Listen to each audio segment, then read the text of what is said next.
Bonjour tout le monde, Sean Clément ici. Il fait tellement beau. On a tout oublié le printemps puis toute la température froide. On va focusser sur la belle température qu'on a aujourd'hui. On a un petit vent, il fait chaud cet après-midi, il n'y a pas beaucoup de bébites. Alors, je suis ici pour vous parler de comment sévèrement votre enlignement peut affecter votre jeu au golf. On vient juste de terminer un excellent hiver avec un bel entraînement. Puis, il y a quelques-uns et quelques-unes qui ont un petit peu de difficulté à transitionner de l'intérieur à l'extérieur. À l'intérieur, on a des cibles qui sont très rapprochées et c'est très facile de s'ouvrir et de faire des beaux grands élans. Puis là, on sort à l'extérieur.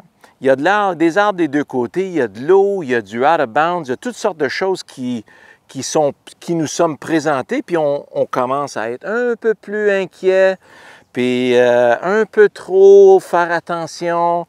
Puis tout d'un coup, la vue de côté nous trompe et nous trompe énormément, justement. Alors, à travers mes recherches, ça fait au-dessus de 35 ans que j'enseigne, j'ai jamais rencontré une seule personne qui était capable de s'aligner proprement de côté. Ça n'existe pas. Nos yeux notre vue avec l'être humain, elle est binoculaire. Ça veut dire que les deux yeux sont en avant du visage et on se promène, on change de direction, on change comme ceci. Alors, si je me promène dans la rue, puis vous appelez mon nom, je me retourne vers vous comme ça. Je ne me retournerai jamais vers vous de cette façon. Alors, quand je m'enligne vers la cible, c'est essentiel de trouver un petit point intermédiaire devant sa balle. Alors, on a des belles herbes ici au Royal. Je vais mettre un tee comme ça pour vous aider. Alors, mon tee me dirige directement au centre de la bâtisse de l'Académie. J'aurais pu utiliser une petite fleur de pin ou un divo ou un spot de gazon décoloré, mais ça me prend quelque chose très, très rapproché de la balle pour être dans ma vue périphérique immédiate. OK? Alors, si je joue un petit fade, mettons, qui va sortir un peu à gauche de la bâtisse puis revenir vers la bâtisse, bien, je sais que je dois m'enligner un peu à gauche de ça.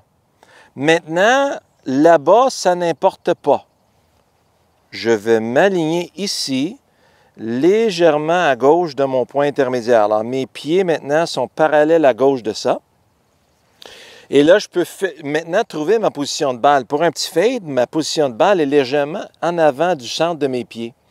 Alors, une fois que j'ai l'alignement de mes pieds, je trouve le centre de mes talons et je fais une belle ligne perpendiculaire au centre de mes talons et je retrouve le derrière de ma balle sur ce point-là pour un fade et le devant de la balle sur ce point-là pour un draw. OK? Alors maintenant, je suis libre à m'élancer dans la direction où je sens que je veux sortir la balle qui est légèrement à gauche de la bâtisse. Mais pour la majorité d'entre vous, vous allez regarder ici, vous allez dire « Oh mon Dieu, je m'en vais dans le bois. » Mais je ne veux pas aller dans le bois. Et là, vous commencez à faire confiance ou à essayer de confirmer l'enlignement avec votre vue de côté. Ça ne marche vraiment pas. Regardez bien ça. Si je vous fais face, mon élan va aller à 90 degrés de vous. Mes hanches, mes épaules, les deux systèmes de ball socket, ils sont conçus. Alors, si je mets mes mains, je rapproche mes mains devant moi pour prendre ma prise, mes mains vont s'élancer, le swing va s'élancer parallèle à ce système-là. Si je vous fais face, bien, mon système est vraiment à 90 degrés de vous. Alors, si je prends un swing de golf, bien là, mon swing de golf s'en va à 90 degrés. Alors, si j'essaie maintenant d'aller vers vous, je m'enligne et mon cerveau veut vous voir de cette façon. Bien, je viens juste de tirer ma balle minimum 45 degrés à gauche de ma cible. Donc, après d'avoir frappé une coupe comme ça, bien là, tout d'un coup, vous allez commencer à vous aligner comme ça. Et il va falloir commencer à venir over the top pour accéder à votre cible. Alors, la façon la plus rapide de détruire votre élan, c'est à travers un alignement qui n'est pas bon. Alors, si vous êtes pour faire une erreur avec l'alignement, c'est toujours mieux de le faire un peu trop à gauche pour le droitier qu'un peu trop à droite. Alors, si je m'en vais trop vers la droite, parce que je sens que je m'en vais trop dans les arbres ici, là, je dis, OK, là, je me sens beaucoup mieux. Puis, je vois ça à journée longue, des enlignements comme ça. Bien là, si je fais un swing parallèle à mes pieds, bien ça s'en va beaucoup vers la droite. Alors, pour aller par-dessus mon point intermédiaire, je dois maintenant faire plusieurs choses. Je vais avoir besoin de faire un peu de sway pour revenir par ici, pour amener mon club dans cette direction-là. Alors, c'est très facile maintenant de perdre votre centre. Deuxièmement, si je fais du sway puis je reviens comme ça, bien, vous allez voir que ma tête maintenant bouge vers l'avant. Alors, ça veut dire que le centre de mon swing, si on regarde c'est quoi le centre de l'élan du golf, le centre de cet élan-là, c'est mon épaule droite. Hein? Alors, le plus bas point est maintenant en dessous de mon épaule. Si je prends mes deux bras et je les rejoins pour prendre ma prise, le centre de ce mouvement-là est maintenant entre mes deux clavicules, le haut de mon sternum. Alors, si je fais mon va-et-vient, le plus bas point maintenant se situe en dessous de mon sternum, entre mes deux pieds. Si je suis trop enligné à droite, puis je dois faire une modification pour aller vers la cible, bien là, je viens juste de prendre mon centre, puis le bas du swing est maintenant ici.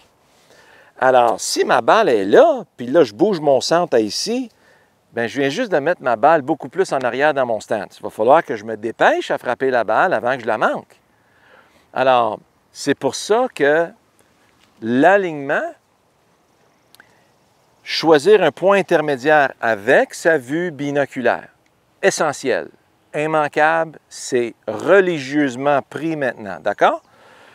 Deuxièmement, une fois que ça c'est pris, on se présente à côté de la balle, on oublie ça, là. Je ne regarde plus la cible, je regarde tout simplement le côté gauche du point intermédiaire. Voilà, là je sens que mes pieds sont légèrement à gauche de cet alignement-là, puis ma balle est légèrement en avant de mon stance.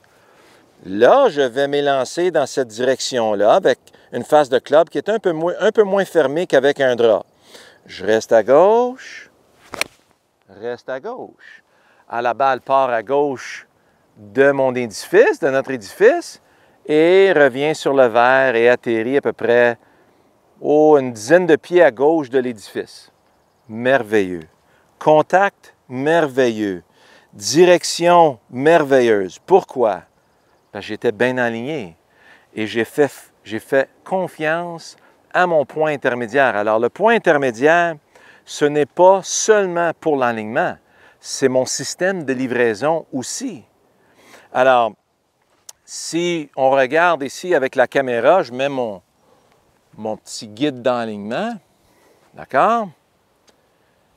Puis là, je me place dans cette position-là.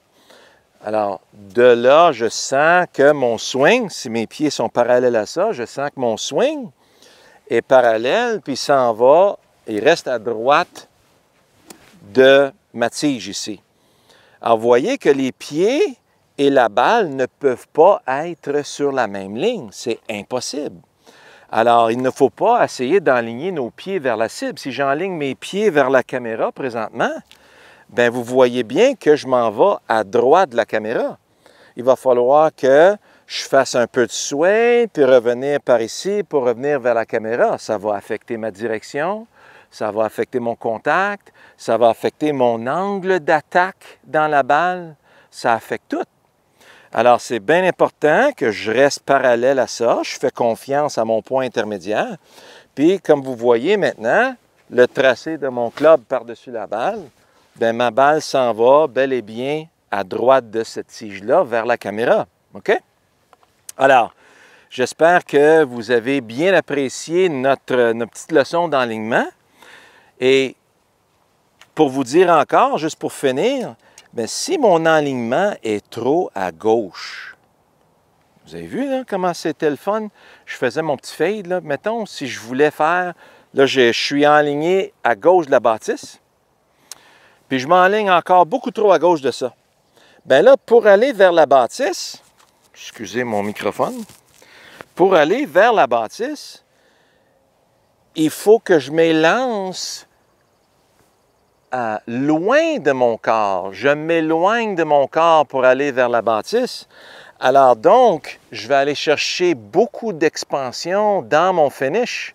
Mais si je suis trop à droite, puis je dois m'élancer vers la bâtisse, mais là, mon corps est littéralement un obstacle dans mon élan. Je ne peux pas y aller. Alors, si vous vous sentez toute poignée, vous sentez que vous avez besoin d'enlever votre pied, vous reculez votre pied pour aller dans la direction de la cible, bien, c'est parce que votre enlignement n'est pas correct. Et on le voit partout. Je suis sûr que vous connaissez quelqu'un qui a un enlignement qui est beaucoup trop à droite, puis on vous le dit constamment, mais là, vous allez savoir qui faire confiance. Si c'est vous qui êtes placé derrière la personne, puis vous regardez son enlignement avec votre vue binoculaire, bien, ça, vous êtes dans la bonne position. Puis la personne qui est à côté de la balle, elle n'a aucune façon de confirmer son enlignement. Ça n'existe pas, on n'est pas capable de le faire de façon précise. Je sais qu'il y a une caméra de ce côté-ci de moi, mais je ne peux pas, littéralement, je ne peux pas m'enligner précisément dans cette direction-là. Alors, on se revoit la semaine prochaine pour un autre beau vidéo. À tantôt.